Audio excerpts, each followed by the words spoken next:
Hello दोस्तों। तो आज की इस वीडियो में हम जो चतुर्थ श्रेणी कर्मचारी के डीवी के लिए जो स्क्रूटनी फॉर्म भराई में आ रहे हैं उनके लिए किन किन डॉक्यूमेंट की आवश्यकता होगी उन्हीं डॉक्यूमेंट के बारे में आपको डिटेल से बताऊंगा। तो आप उन डॉक्यूमेंट की जानकारी के लिए इस वीडियो को पूरी देखें लास्ट तक। मैं आपको एक एक करके डॉक्यूमेंट के बारे में जानकारी देता हूँ। तो सबसे पहले मैंने बनवाया है 50 रुपये स्टाम्प पेपर पर ये सामान्य घोषणा पत्र, जो कि आपको किसी भी नोटरी वाले के पास मिल जाएगा। वो आपको ये सेट करके भी दे देगा। यहाँ पर आपको एक गवाह के हस्ताक्षर करवा लेने हैं और नाम पते उनके लिखवा लेने हैं। ये सामान्य घोषणा पत्र ये 2 पेपर में आएगा, मतलब 2 पेज पे आएगा। ये एक पेज यहाँ इधर है, तो आपको ये बनवा लेना है। नोटरी वाला आपको बना के दे देगा। उसी के बाद ये अवैध वाला घोषणा पत्र, ये भी आपको नोटरी वाला बना के दे देगा। यहाँ पर भी आपको 2 गवाह के हस्ताक्षर करवा लेने हैं और ये घोषणा पत्र आपको वो बना के दे देगा। यहाँ पर आपके नाम, आपकी सामान्य जानकारी आ जाएगी। अच्छे से आपको बनवाना है। उसके बाद अगले डॉक्यूमेंट की बात करते हैं, चरित्र प्रमाण पत्र। मैंने यहाँ पर 2 चरित्र प्रमाण पत्र बताए हैं। पहला चरित्र प्रमाण पत्र है, यहाँ पर मेरी डिटेल और उसके बाद जो गजेटेड ऑफिसर हैं उसके सिग्नेचर और मोहर यहाँ पर लगवाई हैं। एक तो ये हैं और दूसरा चरित्र प्रमाण पत्र ये है। यहाँ पर भी वही नाम पते और जो गजेटेड ऑफिसर की सिग्नेचर और मोहर है। उसके बाद अगले डॉक्यूमेंट की बात करते हैं। अगले डॉक्यूमेंट है संतान संबंधी घोषणा पत्र।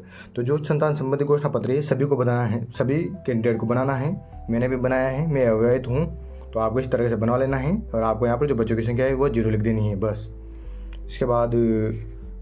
उसके बाद आपको ये नीचे यहाँ पर भी ये जो संतान संबंधी वाला है इसे भी आपको राजपत्रित अधिकारी द्वारा यानी कि गजेटेड ऑफिसर के द्वारा असेसमेंट करा लेना है। यहाँ पर आप उनके सिग्नेचर और यहाँ पर उनके मोहर लगा लेनी है और यहाँ पर आपकी सिग्नेचर कर देनी है और यहाँ पर अपनी डिटेल भर देनी है। ये भी आप भर दोगे। इसके बाद अगले डॉक्यूमेंट की बात करते हैं। वचन पत्र हैं, सामान्य कागज़ पर आएगा ये भी। तो इस पर भी आपने डिटेल, सामान्य डिटेल, यहाँ पर आपके हस्ताक्षर और ये आपका पता यहाँ पर आ जाएगा। अगले डॉक्यूमेंट की हम बात करते हैं। पहला डॉक्यूमेंट है संविधान संबंधी प्रतिज्ञा। ये भी एक शपथ पत्र है। इसमें भी आपके यहाँ पर आपका नाम, पिता का नाम, रोल नंबर आ जाएंगे और यहाँ पर अपना हस्ताक्षर और आपके जो पता है वो आ जाएगा। इसके बाद अगले डॉक्यूमेंट के बारे में बात करते हैं। तो अगला डॉक्यूमेंट है नमूना हस्ताक्षर। तो नमूना हस्ताक्षर में आपको यहाँ पर भी अपना नाम, रोल नंबर लिख देने हैं और यहाँ पर जो सेम यहाँ ऐसे का ऐसा है आपको नीचे यहाँ पर हिंदी में लिखना है अपने हाथों से।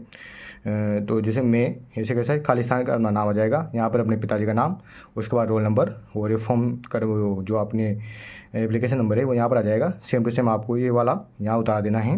उसके बाद यहाँ सिग्नेचर कर देना है। उसके बाद जो नीचे इंग्लिश में आपको ऐसे कैसा बनना है, इंग्लिश फॉर्मेट में ऐसे कैसा है, यहाँ पर खाली स्थान पर अपना नाम, पिता का नाम और यहाँ पर रोल नंबर, एप्लीकेशन नंबर आपको भर देने हैं। सेम टू सेम नीचे यहाँ पर बनने हैं। ध्यान रहे आप यहाँ खाली स्थान है इसमें ना भरे, आपको जो नीचे जगह दे रखी है यहीं पर अपना ये शपथ ये मतलब नमूना हस्ताक्षर लिखे। उसके बाद दोनों जगह आपको यहाँ पर हिंदी में और यहाँ पर इंग्लिश में साइन कर देने हैं। उसके बाद अगले डॉक्यूमेंट की बात करते हैं, जो कि अगला डॉक्यूमेंट है गैर अनुसूचित क्षेत्र वाला।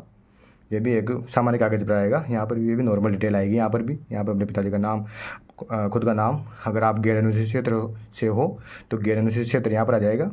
अगर आप अनुसूचित क्षेत्र से हो तो यहाँ पर अनुसूचित क्षेत्र का नाम आ जाएगा और यहाँ पर वही अपने आपका नाम, अपने हस्ताक्षर और आपका पता यहाँ पर आ जाएगा।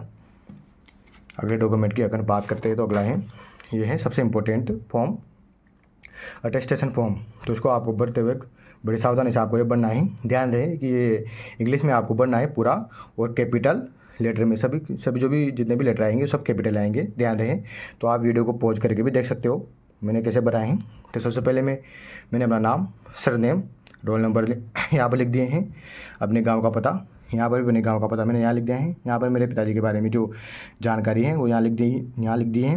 उसके बाद मेरी डेट ऑफ बर्थ यहाँ आ गई है। ये डेट ऑफ बर्थ यहाँ पर मैंने लिख दी है। उसके बाद यहाँ पर आएगी एज, जिस दिन विज्ञप्ति जारी, मतलब जो आपने फॉर्म भरा था उसमें जो डेट लिखी है वो सेम टू सेम आपको यहाँ लिख देनी है।